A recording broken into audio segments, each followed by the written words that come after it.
YouTube channel, that is Chindel Study Material. I am Arpan Chindel. As we are continuing with the lecture series of class 10th, and we have started with the chapter first of biology, that is life process, and we have completed the questions like nutrition and its types, how do autotrophs manufacture their food, exchange of gases, and opening and closing of stomata. Then we have discussed about nutrition in lower organisms. From today, we will going to start the higher organisms and we will discuss about different types of system present in higher organisms. तो आज हम class 10th के lecture series के साथ deal करेंगे और मुझे लगता है कि जो मैंने अपनी प्रीवियस वीडियोस बनाई थी वो आपको अच्छी लगी हो, तो उसी को आगे कंटिन्यू करते हुए आज का जो हमारा नेक्स्ट टॉपिक आएगा न्यूट्रिशन इन हायर ऑर्गेनिजम्स, और दूसरी साइड पे हमने उसकी एक डायग्राम बनाई हुई है, यहाँ पे हम न्यूट्रिशन इन हायर ऑर्गेनिजम्स को देखेंगे। अगर हम न्यूट्रिशन इन हायर ऑर्गेनिजम्स की बात करें, मतलब हायर ऑर्गेनिज्म में हम भी आते हैं, ह्यूमन बीइंग्स भी आते हैं, तो हम बोलते हैं in higher organisms there is presence of in higher organisms there is presence of well developed in higher organisms there is presence of well developed digestive system। अगर हम ह्यूमन बीइंग्स की बात करें या हायर ऑर्गेनिजम्स की बात करें, वहां पे क्या होता है, एक बहुत ही अच्छा डेवलप्ड सिस्टम प्रेजेंट होता है, जिसको हम कौन सा सिस्टम बोलते हैं, डाइजेस्टिव सिस्टम बोलते हैं। अब इस डाइजेस्टिव सिस्टम को स्टार्ट करने से पहले हम एक डिफाइन को करेंगे, वो होती है डाइजेशन की डिफाइन, और फिर हम डाइजेस्टिव सिस्टम को स्टार्ट करेंगे। तो डाइजेशन की अगर हम डिफाइन देखें तो डाइजेशन की डिफाइन क्या होती है, जैसे हमने उस दिन स्टार्ट किया था, इंजेक्शन का मतलब होता है इनटेक, डाइजेशन का मतलब क्या होता है, जो कॉम्प्लेक्स फूड होता है उसको सिंपलर फॉर्म में लेके आना है। तो डाइजेशन की डिफाइन क्या आएगी, इट इज द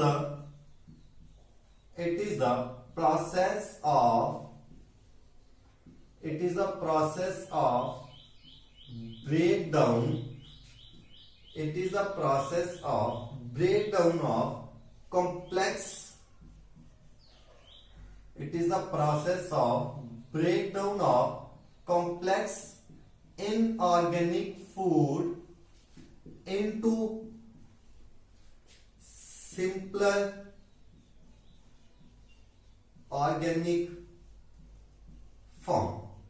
तो डाइजेशन का मतलब क्या आ गया कि डाइजेशन क्या होता है, डाइजेशन वो प्रोसेस होता है, यहाँ पे हम क्या कहते हैं, ब्रेकडाउन करवाते हैं, किसकी, breakdown of complex organic food की सिंपलर फॉर्म में ब्रेकडाउन ले आते हैं। अब हम बात कर रहे थे डाइजेस्टिव सिस्टम की, तो हमने बोला कि ह्यूमन बीइंग्स में जो डाइजेस्टिव सिस्टम होता है, हायर ऑर्गेनिजम्स में एक वेल डेवलप्ड सिस्टम होता है, जिस सिस्टम को हम कौन सा सिस्टम बोलते हैं, डाइजेस्टिव सिस्टम बोलते हैं। अब ये जो डाइजेस्टिव सिस्टम होता है, डाइजेस्टिव सिस्टम को हम दो पार्ट्स में डिवाइड करते हैं, और ये जो डाइजेस्टिव सिस्टम है ये इंपॉर्टेंट क्वेश्चन है, और इस टॉपिक को कंप्लीट करते एक और लेक्चर सीरीज आपकी लगेगी। तो आज के लेक्चर सीरीज में हम इसका एक ही पार्ट देखेंगे। तो डाइजेस्टिव सिस्टम के जो दो पार्ट्स होते हैं, उसमें से जो पहला पार्ट आता है उसको हम क्या बोलते हैं, the first part is known as alimentary canal. पहले पार्ट को हम एलिमेंट्री कैनाल बोलते हैं, या फूड कैनाल भी बोलते हैं इसको, और फूड कैनाल और डाइजेस्टिव ट्रैक्ट भी हम इसको बोलते हैं। तो तीन नाम हम इसको दे सकते हैं, that is alimentary canal, food canal और डाइजेस्टिव ट्रैक्ट। और जो दूसरा पार्ट हमारा डाइजेस्टिव सिस्टम में आएगा वो किसका आएगा, डाइजेस्टिव ग्लैंड्स का आएगा। और उसके बाद हम इसकी फिजियोलॉजी भी देखेंगे कि किस तरह से ये जो कॉम्प्लेक्स ऑर्गेनिक फूड होता है इसको सिंपलर फॉर्म में लेके आता है। तो आज के लेक्चर सीरीज में हम स्टार्ट करेंगे एलिमेंट्री कैनाल के साथ।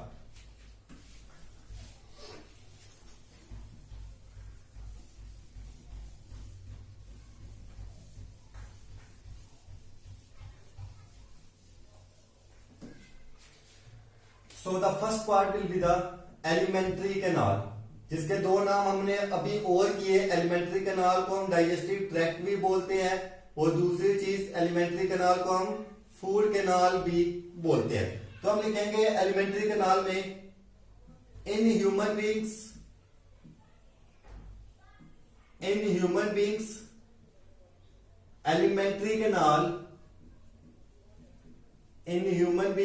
Elementary canal is about 8 to 10 metres long. कि जो एलिमेंट्री कैनाल होती है वो ह्यूमन बींग्स में 8 से 10 मीटर क्या होती है, लंबी होती है। It consist of following parts, ये कुछ पार्ट्स को कंसिस्ट करती है। It consist of following parts, इसमें कुछ पार्ट्स आते हैं और इन पार्ट्स को हम क्या करेंगे, डिस्कस करेंगे। जो सबसे पहला पार्ट आता है उसको हम कौन सा पार्ट बोलते हैं, mouth. Second one is the buccal cavity, mouth buccal cavity. Third one will be the pharynx, third one will be the pharynx. Fourth one will be the esophagus, which is called as food pipe. esophagus को हम food pipe भी बोलते हैं। Fifth one will be the stomach, then small intestine,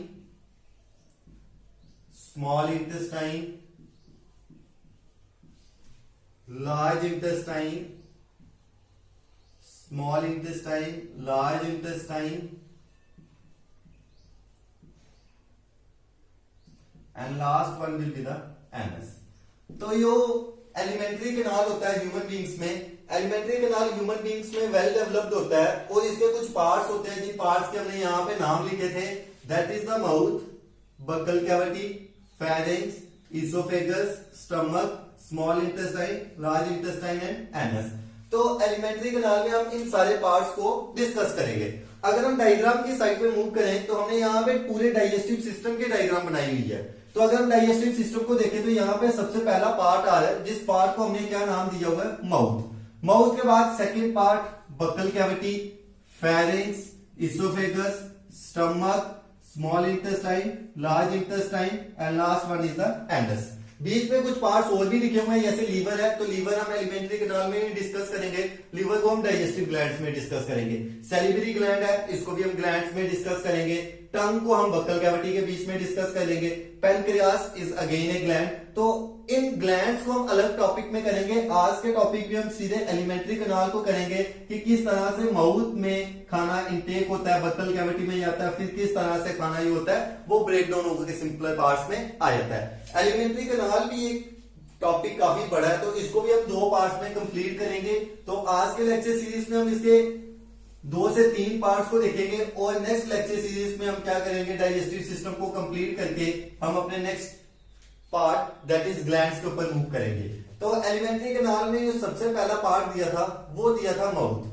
अब हम सभी को पता है कि माउथ क्या होता है। हम बोलते हैं माउथ क्या है, mouth is a transverse aperture. Mouth क्या है, एक ट्रांसवर्स अपर्चर है, guarded by transverse aperture guarded by 2 movable lips. जो माउथ है वो एक ट्रांसवर्स अपर्चर है और इसके 2 लिप्स ने क्या किया हुआ है, गार्ड किया हुआ है। And it is for injection, it is for injection. तो अब हमें पता चला कि जो माउथ होता है वो ट्रांसवर्स अपर्चर होता है। ट्रांसवर्स क्यों होता है, क्योंकि आपने 9th क्लास में 2 वेव्स पढ़ी होंगी, लॉन्गिट्यूडनल और ट्रांसवर्स वेव्स। ट्रांसवर्स वेव्स होती है जो क्रस्ट और ट्रफ की फॉर्म में मूव करती है। और जब हम माउथ को ओपन करते हैं, जो हमारे लिप्स के बाहर वाला स्ट्रक्चर होता है, इस स्ट्रक्चर को हम क्या बोलते हैं, माउथ बोलते हैं। तो यहाँ पे 2 लिप्स होते हैं जिन्होंने गार्ड किया होता है, एक ऊपर वाली साइड ओपन करता है, एक नीचे वाली साइड ओपन करता है। और डायग्राम में आपको माउथ दिख रहा है यहाँ पे। तो माउथ क्या है, ट्रांसवर्स अपर्चर है और इसका फंक्शन क्या आ गया, इसका फंक्शन होता है इंजेक्शन। एक मैं आपको यहाँ पे कॉम्पिटेटिव के लिए इंपॉर्टेंट टर्म बता देता हूं, that is the space between lips and teeth is known as vestibule. कि जो स्पेस होती है किसके बीच में, माउथ मीन्स लिप्स जो मूव करते हैं और टीथ के बीच में जो खाली स्पेस होती है उसको हम क्या बोलते हैं, वेस्टिब्यूल बोलते हैं। It is one of the important question competitive exams के लिए। अब हम माउथ के बाद सेकेंड पार्ट में चलते हैं, that is the buccal cavity and it is again one of the important part. और इसके अंदर 2-3 चीजों के बारे में हम डिस्कस करेंगे। तो हम बोलते हैं कि जो माउथ होता है, माउथ कहां पे ओपन करता है, mouth opens into A mouth opens into a wide space like structure, mouth एक वाइड स्पेस लाइक स्ट्रक्चर में ओपन करता है, जिस वाइड स्पेस लाइक स्ट्रक्चर को हम क्या बोलते हैं, बक्कल कैविटी बोलते हैं। अब बक्कल कैविटी के कुछ इंपॉर्टेंट फैक्ट्स के बारे में देख लेते हैं हम। तो जो रूफ होती है बक्कल कैविटी की, वो किससे बनी होती है, roof of buccal cavity is hard and known as palate. जो बक्कल कैविटी का रूफ होता है वो हार्ड होता है और उसको हम क्या बोलते हैं, पैलेट बोलते हैं। Floor of the buccal cavity, roof के बाद आ गया फ्लोर, तो फ्लोर आपको पता है, floor of the buccal cavity किससे बना होगा, floor of the buccal cavity बना होता है टंग से। तो टंग ने बक्कल कैविटी का फ्लोर बनाया होता है, एंड साइड्स बाई चीक्स, और जो साइड्स होती हैं वो किसने बनाई होती हैं, चिक्स ने बनाई होती है। तो बक्कल कैविटी क्या है, माउथ एक खुली स्पेस में ओपन करता है, तो माउथ खुली स्पेस में ओपन करेगा, जैसे डायग्राम में आपको यहाँ पे बक्कल कैविटी दिखाई हुई है। तो mouth open into a wide space, और इस वाइड स्पेस को हम बक्कल कैविटी बोलते हैं। बक्कल कैविटी के जो रूफ होता है वो हार्ड होता है और उसको पैलेट बोलते हैं। फ्लोर टंग ने बनाया होता है और साइड्स किसने बनाई होती है, चिक्स ने बनाई होती है। अब बक्कल कैविटी के कुछ पार्ट्स होते हैं, जैसे बक्कल कैविटी में कौन कौन से पार्ट्स आते हैं, that is the teeth, tongue and saliva. ये तीन पार्ट्स बक्कल कैविटी के अंदर आते हैं। अब हम इन्हीं तीन पार्ट्स को डिस्कस करेंगे कि टीथ क्या होते हैं, टंग क्या होता है एंड सैलिवरी ग्लैंड के बारे में बात करेंगे।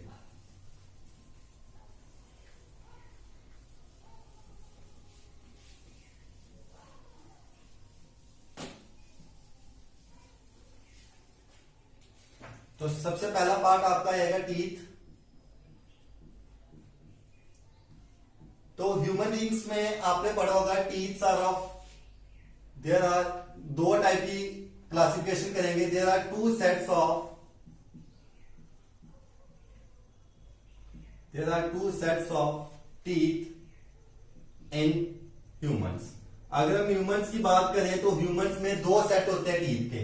जो पहला सेट होता है उसको हम कौन सा बोलते हैं, टेम्पररी सेट, टेम्पररी सेट और मिल्क टीथ, उसको हम बोलते हैं टेम्पररी सेट और मिल्क टीथ। ये जो टेम्पररी सेट या मिल्क टीथ होता है, इसमें हमारे कितने दांत होते हैं, 20। और इसको हम एक फॉर्मूले से कर लेते हैं, जो उसको हम डेंटल फॉर्मूला बोलते हैं। इसका डेंटल फॉर्मूला क्या आ जाएगा टेम्पररी सेट का, that is 2102 upon 2102 multiply by 2। ये अपॉन का मतलब ये नहीं है कि हम इनको डिवाइड करें। अपॉन का ये जो ऊपर वाला पार्ट है, इसका मतलब है अपर जॉ, मींस की ऊपर वाली साइड पे, और जो नीचे लिखा हुआ है उसका मतलब है लोअर जॉ, मतलब नीचे वाली साइड पे।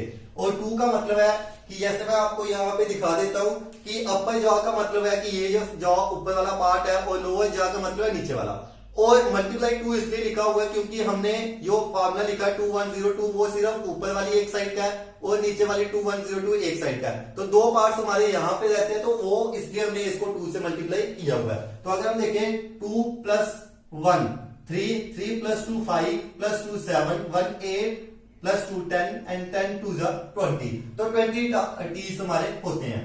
और ये जो 2102 है, इसका मतलब क्या है कि जो दो है वो हमारे पास कौन से टीथ प्रेजेंट है, इंसिजर्स। 1 का मतलब है कौन से प्रेजेंट है, कैनाइन। 0 का मतलब है कि प्री मोलर हमारे पास एब्सेंट है, और 2 का मतलब है हमारे पास कौन से प्रेजेंट है, मोलर प्रेजेंट है। क्योंकि टीथ 4 टाइप्स के हैं जो सेकंड क्लासिफिकेशन में आते हैं। और जो दूसरा सेट होता है हमारा टीथ का, उसको हम कौन सा सेट बोलते हैं, परमानेंट सेट बोलते हैं, जो अभी होता है हमारा। और परमानेंट सेट में कितने टीथ आते हैं, 32 टीथ आते हैं। और इसका डेंटल फॉर्मूला देखें तो क्या आएगा, 2123 upon 2123 multiply by 2, 3 2 5 1 6 2 8 8 2 10 11 13 16 and 16 2 32 teeth. यहाँ पे इंसिजर्स 2 हो जाते हैं, कैनाइन 1 हो जाता है, प्री मोलस जो वहां पे एब्सेंट है यहाँ पे 2 हो जाते हैं, और मोलस जो वहां पे 2 थे यहाँ पे कितने हो जाते हैं, 3 हो जाते हैं। तो ये हमारे टीथ के 2 सेट्स होते हैं। और अगर हम टीथ की टाइप्स की बात करेंगे या शेप की बात करेंगे, तो शेप के बेसिस पे टीथ की 4 टाइप्स आती हैं। सबसे पहले इंसीजर्स, जो किसके काम आते हैं, बाइटिंग एंड इंसीजर्स जो किसके काम आते हैं, बाइटिंग एंड कटिंग के काम आते हैं। उसके बाद सेकेंड इंसीजर्स के बाद कौन से आते हैं, दैट इज केनाइंस। केनाइंस का क्या काम होता है, that is tearing. Third premolars, third one is the premolars and fourth one is the molars. और ये जो प्रीमोलर्स और मोलर्स होते हैं ये किसके काम आते हैं, मोलर्स और प्रीमोलर्स खाने को ब्रेक डाउन करते हैं, helps in crushing and grinding the, helps in crushing and grinding the food. तो ये किस में हेल्प करते हैं, खाने को क्रश करने में और खाने को ग्राइंड करने में हेल्प करते हैं। तो हमने पहले पार्ट एलिमेंट्री कैनाल को डिस्कस किया। एलिमेंट्री कैनाल में माउथ को देखा जो ट्रांसवर्स परिचय थी, दो मूवेबल लिप्स थे, इंजेक्शन में हेल्प कर रहे थे, स्पेस को हमने क्या बोला, वेस्टिब्यूल बोला। उसके बाद सेकंड पार्ट हमने देखा buccal cavity, mouth wide space में ओपन करता है जिसको हम बक्कल कैविटी बोलते हैं, रूफ को पैलेट बोलते हैं, फ्लोर को टंग बोलते हैं, साइड चीक से बनी होती है। पहला पार्ट डिस्कस किया टीथ बक्कल कैविटी के अंदर, तो दो सेट्स होते हैं, टेम्पररी सेट या मिल्क टीथ जहां पे 20 दांत होते हैं, डेंटल फॉर्मूला किया 2102 मल्टीप्लाई 2, और परमानेंट सेट में 32 टीथ होते हैं और इसका डेंटल फॉर्मूला हमने किया 2123 मल्टीप्लाई बाई 2। और शेप के बेसिस पे हमने टीथ को चार टाइप्स में डिवाइड किया, इंसीजर्स जो बाइटिंग और कटिंग के काम आ रहे हैं, केनाइंस जो टेलिंग के काम आ रहे हैं, प्रीमोलर्स जो crushing and grinding of food, और same is the function of molars. अब हम बक्कल कैविटी के सेकंड पार्ट की डिस्कस करेंगे। यहाँ पे हम टंग को देखेंगे कि टंग का क्या फंक्शन होता है।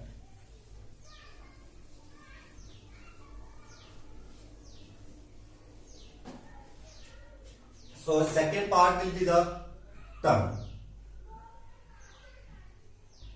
तो टंग का सबसे पहला फंक्शन क्या है, it acts as the floor of the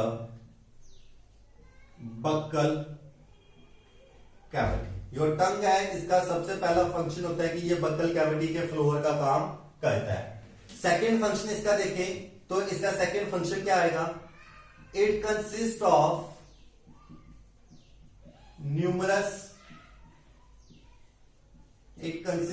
numerous taste papillae which helps in detecting the taste like sweet, salty, sour and bitter। तो अलग अलग टेस्ट में ये हेल्प करती है, इसके पास टेस्ट पैपिले प्रेजेंट होते हैं। नेक्स्ट फंक्शन देखें तो टंग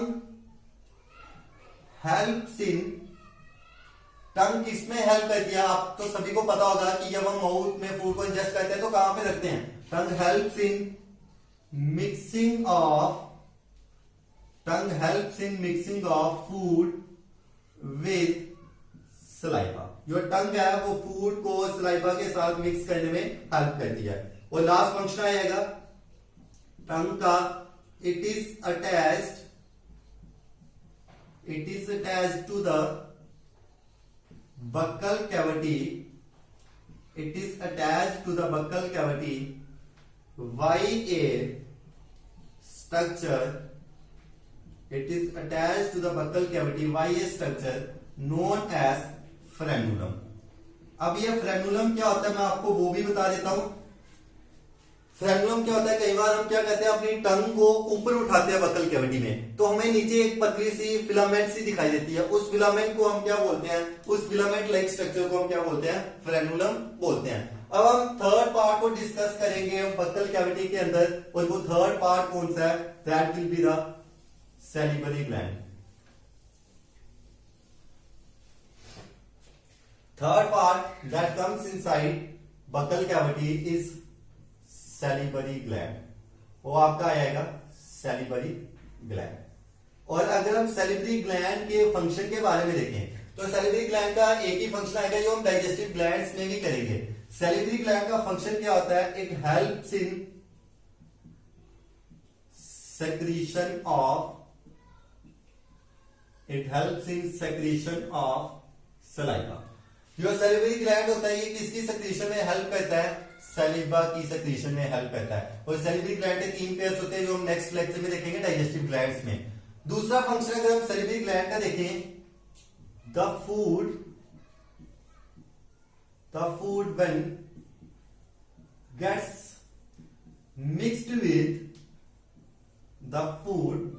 mixed with saliva becomes liquidy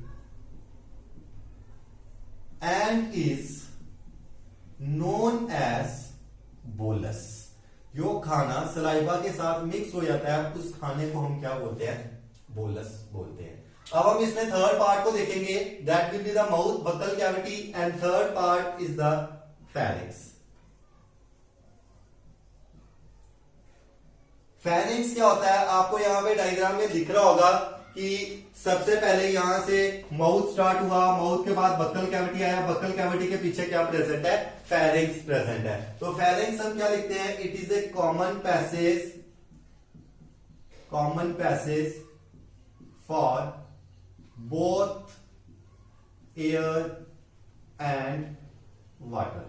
ये कॉमन पैसेज है दोनों एयर और वाटर के लिए। और फेरिंक्स क्या होती है? It is a funnel shaped opening. ये एक फनल शेप्ड ओपनिंग होती है। और ये किसमें हेल्प करता है? हम ये भी लिख सकते हैं passage of food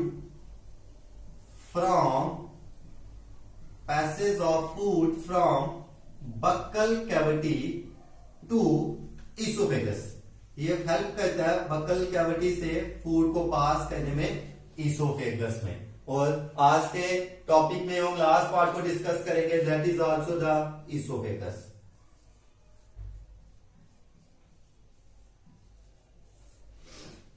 last topic जो पार्ट हमारा यहां पे आएगा वो कौन सा आएगा? इसोफेगस। इसोफेगस को हम क्या बोलते हैं? It is also known as food canal, जिसको हम फूड कैनाल भी बोलते हैं। तो ये क्या होता है? It is also a tube like structure helps in passage of food into the stomach। एक क्वेश्चन यहाँ पे इंपॉर्टेंट फिर आता है कि जो स्टमक होता है, इसोफेगस होता है, एक मूवमेंट को शो करता है। उस मूवमेंट को हम क्या बोलते हैं? It shows peristaltic movement. ये कौन सी मूवमेंट को शो करता है? पेरिस्टलेटिक मूवमेंट को शो करता है। पेरिस्टलेटिक मूवमेंट का मतलब होता है कि ये क्या करता है? एक बार खाने को पकड़ता है, दूसरी बार रिलैक्स करके स्टमक पे भेज देता है, फिर ऊपर से कॉन्ट्रैक्ट करेगा, बक्कल फेरिंक्स से खाने को पकड़ेगा और रिलीज कहां पे कर देगा? Release into the stomach. That is regular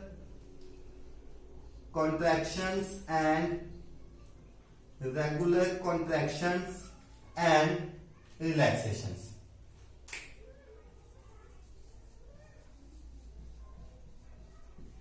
तो जो नेक्स्ट इसके पार्ट्स आएंगे इसोफेगस के बाद, जो आपको नेक्स्ट पार्ट्स यहाँ पे दिखाई दे रहे हैं, that is the stomach, small intestine, large intestine and anus. ये हम कल की लेक्चर सीरीज में कंप्लीट करेंगे। तो आज की लेक्चर सीरीज में हमने न्यूट्रिशन इन हायर ऑर्गेनिजम्स को कंप्लीट किया और वहां पे हमने पार्ट्स को डिस्कस किया। Mouth, that is buccal cavity में हमने डिस्कस किया teeth, tongue and salivary gland. Then third we have discussed about pharynx and last is the oesophagus. तो अगर आपको ये वीडियो अच्छी लगी है तो लाइक, शेयर और सब्सक्राइब करें और हमें जरूर बताएं कि आपको ये वीडियो किस तरह की लग रही है। और नेक्स्ट लेक्चर सीरीज में हम नेक्स्ट पार्ट्स डाइजेस्टिव सिस्टम के डील करेंगे। Thanks and have a nice day.